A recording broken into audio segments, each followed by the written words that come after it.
Hey guys, welcome to government jobs Gyan YouTube channel. Guys, आज की इस वीडियो में हम बात करेंगे एसएससी सीएचएसएल के new recruitment notification online form apply process के बारे में। जी हाँ दोस्तों, स्टाफ सिलेक्शन कमीशन ने यहाँ पर combined higher secondary 10+2 level examination 2025 के लिए नोटिफिकेशन रिलीज कर दिया है। इस एग्जाम के तहत यहाँ पर 3131 खाली पदों को भरा जाएगा। कैसे आप इस भर्ती में पार्टिसिपेट करने के लिए अपने फॉर्म अप्लाई कर सकते हो बिना कोई मिस्टेक किए हुए, इसकी पूरी जानकारी हम आपको स्टेप बाय स्टेप रजिस्ट्रेशन से लेकर प्रिंट तक इस वीडियो में देंगे। बस आपको इस वीडियो को स्किप के बिना शुरू से लेकर एंड तक देखना है। उसके बाद वीडियो पसंद आए तो इसे लाइक और शेयर कर दें। चैनल पर नए हो तो इसे सब्सक्राइब कर लें। साथ ही साथ आपको फॉर्म अप्लाई करते हुए जो भी प्रॉब्लम फेस हो रही है उन सभी का हल आपको इस वीडियो में मिल जाएगा। जैसे कि कैसे आपको अपना फेस ऑथेंटिकेट करना है, कैसे यहाँ पर आपको अपना लाइव फोटो कैप्चर करना है और सिग्नेचर अपलोड करने हैं, कैसे आपको अपने एग्जामिनेशन सेंटर सेलेक्ट करने हैं, पूरी जानकारी आपको इस वीडियो में दी जाएगी। बस आपको एंड तक हमारे साथ इस वीडियो में बने रहना है। तो बिना कोई वक्त गंवाए चलिए शुरू करते हैं। आपको इस वीडियो के डिस्क्रिप्शन बॉक्स में हमारी वेबसाइट IND-sarkari-naukri.in के इस पेज का लिंक मिल जाएगा। यहाँ पर आपको इस भर्ती के रिगार्डिंग सभी डिटेल्स प्रोवाइड कर दी गई है। स्टाफ सिलेक्शन कमीशन एसएससी ने यहाँ पर combined higher secondary level CHSL 10+2 examination के तहत lower division clerk LDC, junior secretariat assistant JS से data entry operator DEO, data entry operator grade A के 3131 खाली पदों को भरने के लिए नोटिफिकेशन रिलीज कर दिया है। आप 23 जून 2025 से 8 जुलाई 2025 तक अपने फॉर्म अप्लाई कर सकते हो। आकर्षक सैलरी पैकेज यहाँ पर आपको प्रोवाइड कराया जाएगा। 12वीं पास कैंडिडेट अप्लाई कर सकते हैं। 18 से 27 साल आपकी आयु सीमा रखी गई है। जनरल OBC के लिए 100 रुपये फीस है। बाकी सब कैंडिडेट के लिए कोई फीस नहीं है। यहाँ पर आप ऑल इंडिया से ऑनलाइन मोड में अप्लाई कर सकते हो। उसके लिए आपको इस पेज को नीचे स्क्रॉल डाउन करते हुए इंपॉर्टेंट लिंक सेक्शन में आना है। ऑफिशियल नोटिफिकेशन PDF लिंक पर क्लिक करके इस भर्ती के नोटिफिकेशन को ओपन कर लेना है और इसमें से आपको पूरी डिटेल रीड कर लेनी है। यहाँ पर आपको सभी डिटेल्स प्रोवाइड कर दी गई है, जैसे कि क्या पोस्ट का नाम है, कितनी उसके लिए नंबर ऑफ वैकेंसीज है, कब से कब तक आप अप्लाई कर सकते हो, कैसे आप अप्लाई कर सकते हो, क्या आपका एलिजिबिलिटी क्राइटेरिया होना चाहिए। यहाँ पर पूरी जानकारी आपको प्रोवाइड करा दी गई है। आप सभी डिटेल्स यहाँ से रीड करें, उसके बाद अपने फॉर्म अप्लाई कर लें। फॉर्म अप्लाई करने के लिए भी आपको हमारी वेबसाइट के इसी पेज पर ही अप्लाई ऑनलाइन का ये लिंक दिया गया है। जैसे ही आप इस लिंक पर क्लिक करेंगे तो आपके सामने यहाँ पर एसएससी का ये ऑफिशियल पोर्टल ओपन होगा। गाइस, यहाँ पर आने के बाद आपको इस वेबसाइट के टॉप पर ही लॉगिन और रजिस्टर की ये टैब दी गई है। आपको इस पर क्लिक करना है। उसके बाद आपके सामने ये पॉपअप शो होगा। यहाँ पर अगर आपने पहले से रजिस्ट्रेशन कर रखा है और अपनी आधार इनेबल प्रोसेस कंप्लीट कर रखी है तो यहाँ पर बस अब आपको अपना रजिस्ट्रेशन नंबर एंटर करना है, अपना पासवर्ड आपको एंटर करना है, ये कैप्चा कोड आपको यहाँ पर एंटर करना है और लॉगिन की इस टैब पर क्लिक करते हुए आपको अपने डैशबोर्ड में लॉगिन कर लेना है और वहां से अपना फॉर्म अप्लाई करना है। गाइस, हम आपको बता दें यहाँ पर एसएससी ने आधार इनेबल प्रोसेस कर दिया है। जी हाँ दोस्तों, यहाँ पर अब आपको अपना आधार वेरीफाई करना मस्ट है। बिना उसके यहाँ पर अब आप एसएससी की किसी भी भर्ती के लिए फॉर्म अप्लाई नहीं कर पाओगे। तो अगर आपने अपनी आधार प्रोसेस कंप्लीट कर रखी है तो आप लॉगिन करके फॉर्म अप्लाई कर सकते हो। और अगर आप एसएससी की किसी भी भर्ती के लिए फर्स्ट टाइम अप्लाई करने जा रहे हो या फिर आप नए सिरे से रजिस्ट्रेशन करना चाहते हो तो यहाँ पर आपको न्यू यूजर रजिस्टर नाउ का ये लिंक दिया गया है। आपको रजिस्टर नाउ के इस लिंक पर क्लिक करना है। उसके बाद आपके सामने यहाँ पर रजिस्ट्रेशन का प्रोसेस स्टार्ट हो जाएगा। यहाँ से आप अपना एसएससी की वेबसाइट पर वन टाइम रजिस्ट्रेशन कर सकते हो। यहाँ पर आने के बाद हम आपको बता दें, आपको 4 स्टेप कंप्लीट करने हैं, आपका OTR कंप्लीट हो जाएगा। सबसे पहले यहाँ पर आपको अपनी पर्सनल डिटेल देनी है, फिर आपको अपना पासवर्ड यहाँ पर क्रिएट करना है, अपनी एडिशनल डिटेल देनी है, उसमें आपको अपनी नेशनैलिटी, एड्रेस और एजुकेशनल क्वालिफिकेशन की डिटेल देनी होगी। फिर यहाँ पर आपको अपनी डिटेल्स को डिक्लेयर करते हुए अपना रजिस्ट्रेशन कंप्लीट कर लेना है। तो इन 4 स्टेप्स को कंप्लीट करते हुए यहाँ पर आपको अपना OTR कंप्लीट करना है। उसके लिए यहाँ पर अब आपको कंटिन्यू की स्टेप पर क्लिक कर देना है। जैसे ही आप स्टेप पर क्लिक करेंगे आपके सामने यहाँ पर रजिस्ट्रेशन का फॉर्म स्टार्ट हो जाएगा। यहाँ पर अब आपको सबसे पहले अपनी पर्सनल डिटेल देनी है। इसमें यहाँ पर सबसे पहले आपको ऑप्शन दिया गया है क्या आपके पास यहाँ पर आधार कार्ड है। यहाँ पर एसएससी ने अब भर्तियों के लिए आधार कार्ड मस्ट कर दिया गया है। आधार प्रोसेस आपको इनेबल कर लेनी है। तो अगर आपके पास आधार है तो आप यस ऑप्शन सेलेक्ट करेंगे। और गाइस यहाँ पर अगर आपके पास आधार नहीं है उसके लिए भी ऑप्शन है। अगर यहाँ पर आपके पास आधार नहीं है तो आप नो ऑप्शन सेलेक्ट करेंगे। फिर यहाँ पर आपको अपने कुछ डॉक्यूमेंट्स अपलोड करने होंगे, जैसे कि यहाँ पर आपको अपना नेम प्रूफ डॉक्यूमेंट अपलोड करना होगा। उसमें आपको अपना Aadhaar card, voter ID card, PAN card, driving licence, government ID card या फिर गवर्नमेंट सर्विस आइडेंटिटी कार्ड आपको अपलोड करना होगा, या फिर आपका पेंशन डॉक्यूमेंट भी आप अपलोड कर सकते हैं। आप चूज फाइल बटन पर क्लिक करें, फाइल को सिलेक्ट करें और इनमें से कोई भी डॉक्यूमेंट आप अपना अपलोड कर दें। उसके बाद यहाँ पर आपको अपना date of birth proof certificate upload करना है। इसमें आपका बर्थ सर्टिफिकेट हो सकता है, स्कूल लिविंग सर्टिफिकेट हो सकता है, certificate of date of issued by gazetted officer, या फिर आधार कार्ड यहाँ पर आपको अपलोड करना है चूज फाइल के ऑप्शन पर क्लिक करते हुए। उसके बाद यहाँ पर आपको अपना एड्रेस प्रूफ अपलोड करना होगा। यहाँ पर ये डॉक्यूमेंट आपको उन केस में अपलोड करने हैं अगर आपके पास आधार नहीं है। एड्रेस प्रूफ में आपको अपना आधार कार्ड या फिर वोटर आईडी कार्ड या फिर ड्राइविंग लाइसेंस या फिर बैंक की स्टेटमेंट यहाँ पर आपको अपलोड कर देनी है, या फिर रेंट का एग्रीमेंट या फिर इनकम टैक्स असेसमेंट ऑर्डर यहाँ पर आप अपलोड कर सकते हैं चूज फाइल के इस बटन पर क्लिक करते हुए। उसके बाद यहाँ पर आपको अपना फोटो अपलोड करना है चूज फाइल के बटन पर क्लिक करते हुए। फिर यहाँ पर आपको अपना जेंडर प्रूफ अपलोड करना है। जेंडर प्रूफ में आपका आधार कार्ड हो सकता है, वोटर आईडी कार्ड हो सकता है, बर्थ सर्टिफिकेट हो सकती है, या फिर आपका स्कूल लिविंग सर्टिफिकेट हो सकता है। यहाँ पर अगर आपके पास आधार नहीं है तो आपको इन सारे डॉक्यूमेंट्स को यहाँ पर अपलोड करना होगा। बेस्ट है यहाँ पर आपके पास आधार है तो आप आधार की डिटेल दें। यहाँ पर मोस्टली इंडिया में सभी के पास अब आधार अवेलेबल है, तो यहाँ पर आपको यस का ऑप्शन सेलेक्ट करना है do you have a Aadhaar card में। और उसके बाद यहाँ पर गाइड आपको अपना आधार नंबर यहाँ पर एंटर करना है। वही नंबर एक बार फिर से आपको एंटर करके उसे वेरीफाई कर लेना है। और फिर यहाँ पर गाइज आपको इस चेकबॉक्स को ओके करना है। इस I have state that I know objection in details को रीड करने के बाद यहाँ पर अगर आप अपना ओटीपी सुनना चाहते हैं तो स्विच टू हिंदी या फिर इंग्लिश, जिस भी लैंग्वेज में आप चाहते हैं यहाँ पर उस पर क्लिक करके उसे स्विच कर ले। और फिर आप इस ऑप्शन पर क्लिक करते हुए, जी हाँ दोस्तों, इस माइक के ऑप्शन पर क्लिक करते हुए आप अपना ओटीपी सुन ले और फिर उसे यहाँ पर एंटर कर दे।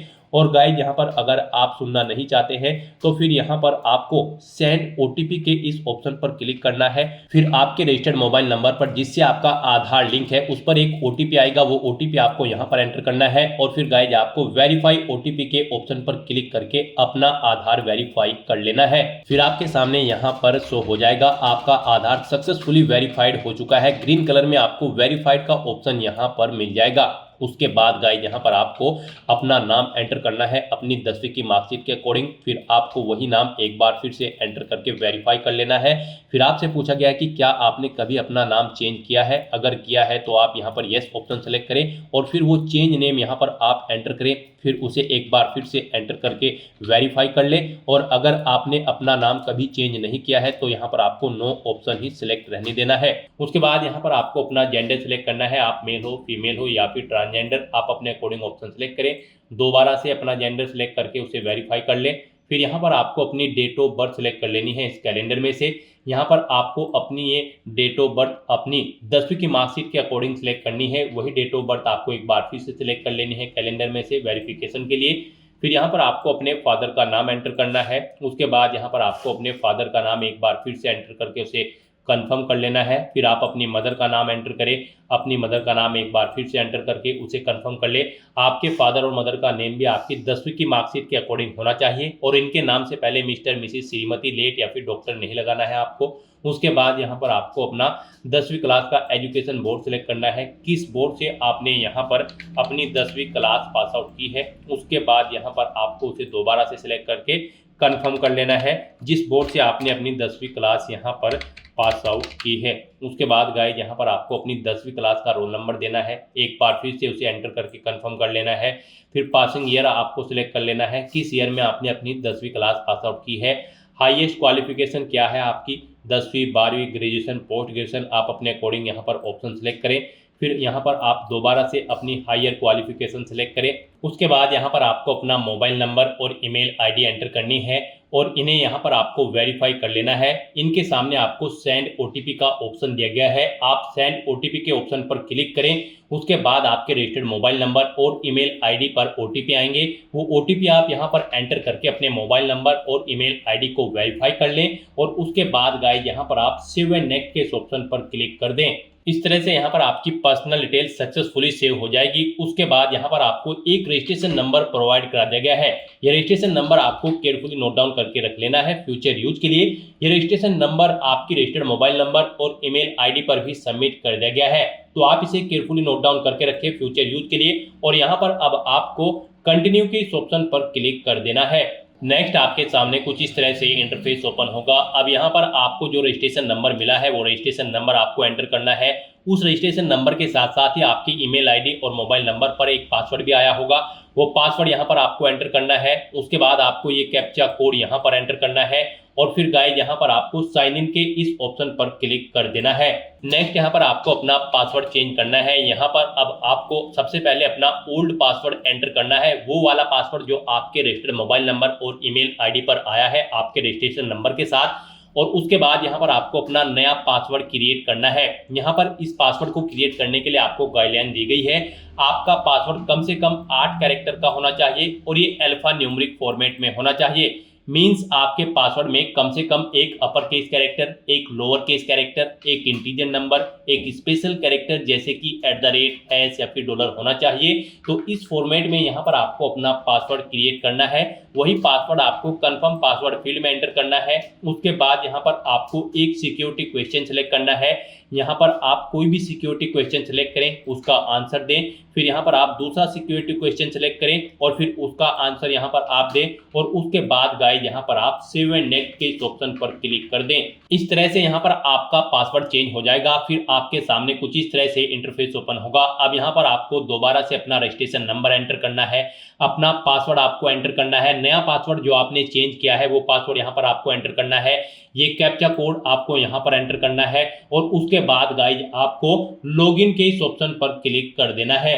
लॉगिन करने के बाद अब यहाँ पर आपको अपनी एडिशनल डिटेल्स प्रोवाइड करानी है। सबसे पहले यहाँ पर आपको अपनी कैटेगरी सिलेक्ट कर लेनी है, किस कैटेगरी से आप बिलोंग करते हैं। फिर यहाँ पर आपको अपनी कैटेगरी दोबारा से सिलेक्ट करके उसे वेरीफाई कर लेना है। फिर आपको अपनी नेशनलिटी यहाँ पर सिलेक्ट कर लेनी है।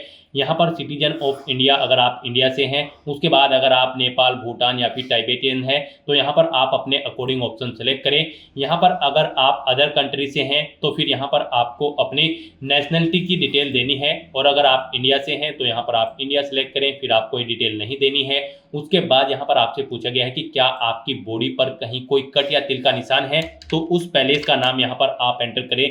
नहीं है तो यहाँ पर आप नो मार्क एंटर कर दें। उसके बाद आपसे पूछा गया है कि क्या आप PWBD कैंडिडेट हैं, अगर हैं तो यहाँ पर आप यस ऑप्शन सेलेक्ट करें और फिर अपनी डिसेबिलिटी का टाइप सेलेक्ट करें और फिर यहाँ पर आपको अपना डिसेबिलिटी सर्टिफिकेट नंबर देना होगा अगर आप PWBD कैंडिडेट हैं, और अगर नहीं है तो यहाँ पर आप नो ऑप्शन सेलेक्ट करें। आगे की डिटेल आपको डिसेबल्ड कर दी जाएगी। उसके बाद यहाँ पर आपको अपना परमानेंट एड्रेस एंटर करना है। फिर यहाँ पर आपको अपना परजेंट एड्रेस एंटर करना है और अगर आपका परजेंट एड्रेस आपके परमानेंट एड्रेस के अकॉर्डिंग सेम है तो यहाँ पर आप यस के इस ऑप्शन पर क्लिक करेंगे। ऑटोमेटिकली आपका परजेंट एड्रेस आपके परमानेंट एड्रेस के अकॉर्डिंग फिल हो जाएगा। उसके बाद यहाँ पर गाइड आपको सेव एंड नेक्स्ट के इस ऑप्शन पर क्लिक कर देना है।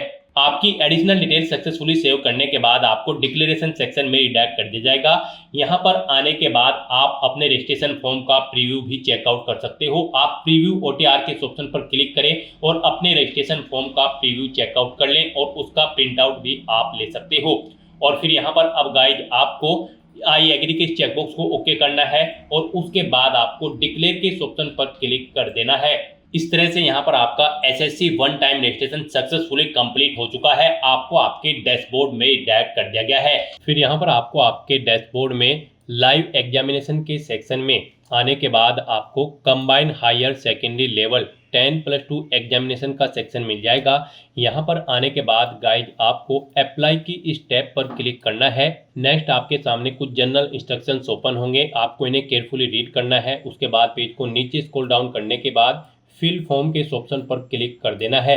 नेक्स्ट यहाँ पर आपकी पर्सनल डिटेल आपके OTR से पिक कर ली गई है। आपको सभी डिटेल्स केयरफुली चेकआउट करनी है। पेज को नीचे स्क्रॉल डाउन करना है, इसमें आप कुछ भी एडिट नहीं कर सकते हो और यहाँ पर बस अब आपको नेक्स्ट के इस ऑप्शन पर क्लिक कर देना है। नेक्स्ट यहाँ पर आपको अपनी एजुकेशनल क्वालिफिकेशन की डिटेल देनी है। गाइस यहाँ पर आने के बाद सबसे पहले आपको अपनी हाईएस्ट क्वालिफिकेशन सेलेक्ट करनी है, जो भी आपने पास आउट कर रखी है, 10, 12, ग्रेजुएशन, पोस्ट ग्रेजुएशन या फिर PhD। उसके बाद यहाँ पर इस रिक्रूटमेंट में पार्टिसिपेट करने के लिए जो आपकी क्वालिफाइंग एजुकेशनल क्वालिफिकेशन है वो यहाँ पर आपको दी गई है। इनमें से जो भी आपके पास है यहाँ पर आप उसे सिलेक्ट करें। यहाँ पर SSC CHSL 10+2 रिक्रूटमेंट एग्जामिनेशन में पार्टिसिपेट करने के लिए आपका कम से कम 12वीं क्लास पास आउट होना जरूरी है, या फिर इसके इक्विवेलेंट आपके पास कोई क्वालिफिकेशन होनी चाहिए, या फिर आपके पास यहाँ पर डीम्ड ग्रेजुएशन सर्टिफिकेट होना चाहिए जो कि इशू हो आर्म्ड फोर्सेस के द्वारा।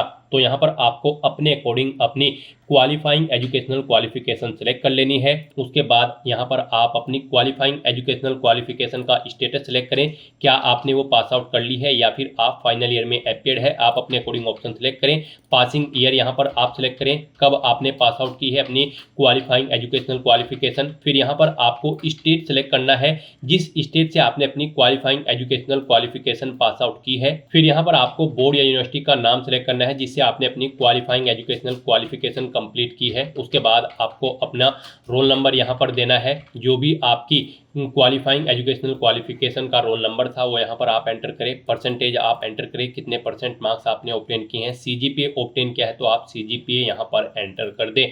परसेंटेज अगर आप एंटर कर दोगे फिर CGPA का कॉलम आपका डिसेबल कर दिया जाएगा, और अगर आप CGPA एंटर करोगे फिर आपका परसेंटेज का कॉलम यहाँ पर डिसेबल्ड कर दिया जाएगा। इस तरह से अपनी डिटेल्स प्रोवाइड करने के बाद फिर गाइज आपको यहाँ पर सेव एंड नेक्स्ट के इस ऑप्शन पर क्लिक कर देना है। नेक्स्ट यहाँ पर आपको अपनी एडिशनल इन्फॉर्मेशन देनी है। यहाँ पर आपसे पूछा गया कि क्या आप EX सर्विसमैन हैं या फिर सर्विस कर रहे हैं किसी आर्म्ड फोर्सेज में।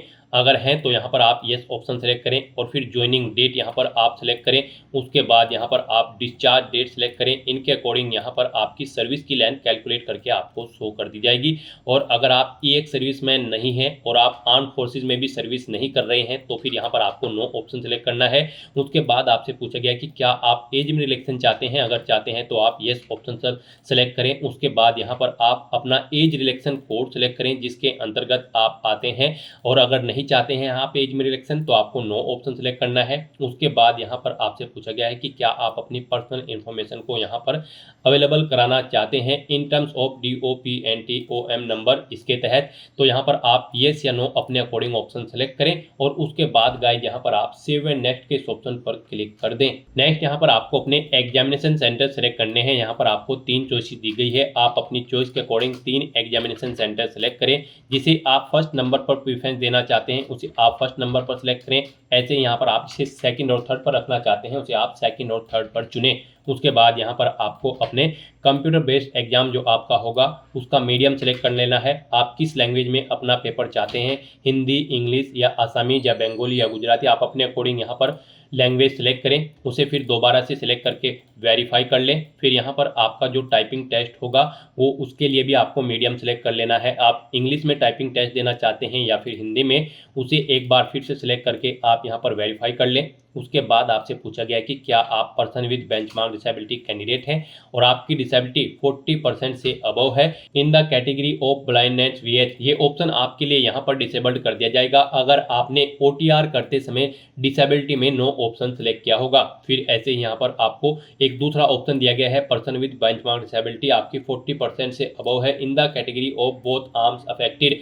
अगर आपने अपने OTR में यहाँ पर डिसेबिलिटी प्रोवाइड कराते हुए नो ऑप्शन सेलेक्ट किया होगा तो आपके सामने ये ऑप्शन डिसेबल्ड कर दी जाएंगे। अदरवाइज यहाँ पर आप यस करके डिटेल प्रोवाइड करा सकते हो अगर आप यहाँ पर आपको डिसेबिलिटी है, आप PWBD कैंडिडेट हैं। फिर यहाँ पर आपसे पूछा गया कि क्या आपको फिजिकल लिमिटेशंस हैं यहाँ पर एग्जाम टाइम के दौरान, अगर है तो आप यस ऑप्शन सेलेक्ट करेंगे और फिर अपना रिक्वायर्ड डॉक्यूमेंट यहाँ पर सर्टिफिकेट आप अपलोड करेंगे। आपको चूज फाइल बटन पर क्लिक करना है, फाइल को सिलेक्ट करना है और आपका फिजिकल लिमिटेशन का सर्टिफिकेट आपको अपलोड कर देना है। और अगर नहीं है तो आप नो ऑप्शन सेलेक्ट करेंगे। फिर यहाँ पर आपसे पूछा गया कि क्या आपको स्क्राइब की जरूरत पड़ेगी एग्जाम में। ये ऑप्शन आपके लिए डिसेबल्ड कर दिया जाएगा अगर आपने OTR करते समय ऑप्शन नो ऑप्शन सेलेक्ट किया होगा। फिर यहाँ पर आपसे पूछा गया कि क्या आपने 12th स्टैंडर्ड पास आउट किया है साइंस स्ट्रीम में, जिसमें आपके पास मैथ एक सब्जेक्ट के रूप में था। अगर था तो आप यस करेंगे, नहीं तो नो ऑप्शन सेलेक्ट करेंगे। उसके बाद गाइज यहाँ पर आपको सेव एंड नेक्स्ट के ऑप्शन पर क्लिक कर देना है।